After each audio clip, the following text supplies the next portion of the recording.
এসইউসিআই ডাকে 12 ঘন্টা ধর্মঘট চলছে। মেদিনীপুর শহরের ছবি রাখবো আপনাদের সামনে। কালেক্টরেট মোড়, সেখানে উত্তেজনা ছড়িয়েছে।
কিছুক্ষণ আগের ছবি রেখেছিলাম আপনাদের সামনে। এখন কি অবস্থা? সৌমেন চক্রবর্তী আমাদের প্রতিনিধি জানাবেন। সৌমেন, কি অবস্থা এখন?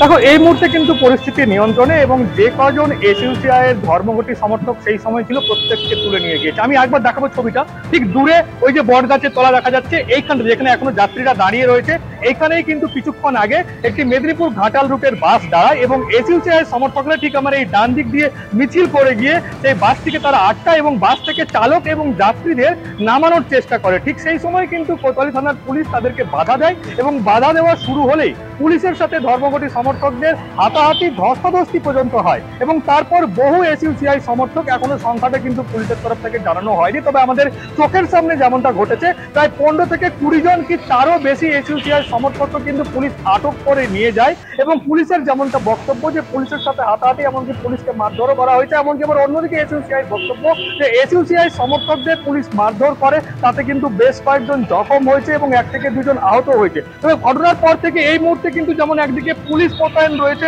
আমি ঠিক দেখাবো ডান দিকে, যেমন একবার দেখাবো ক্যামেরাম্যানকে, ডান দিকে পুলিশ রয়েছে এবং তার ঠিক উল্টো দিকে অর্থাৎ কালেক্টরেটের যে মেন গেট, সেখানেও কিন্তু পুলিশ মোতায়েন রয়েছে।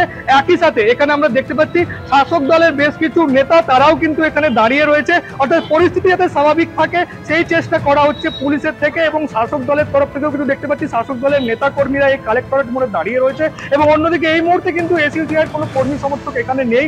যে কজন ছিল তাদেরকে পুলিশ আটক করে নিয়ে গেছে এবং কিছুক্ষণ আগে একটি মিছিল পঞ্চুর চক থেকে শুরু হয়ে এলআইসি হয়ে কেরানীতলার দিকে এগিয়ে গিয়েছে। তারা কিন্তু কোথাও কাউকে আটকাচ্ছে না। তাই বলা ভালো যে একটু আগে যে উত্তেজনাকর পরিস্থিতি ছিল তা কিন্তু এখন স্বাভাবিক এবং মোটের উপর এই মুহূর্তে কালেক্টরেট মোড় কিন্তু সচল। অনুসোয়া, একেবারে মেদিনীপুরের ছবি দেখেছিলাম আপনাদের সামনে। অন্যদিকে পূর্ব মেদিনীপুরের নন্দীগ্রাম, সেখানে উত্তেজনা ছড়ায় এই ধর্মঘটকে কেন্দ্র করে। একেবারে সকাল 8টা নাগাদ এসবিএসটিসির একটি বাস বেরোচ্ছিল, তা আটকে দেওয়া হয়। পুলিশ এরপর বাধা দেয়, তখন দুপক্ষের মধ্যে বচসা শুরু হয়।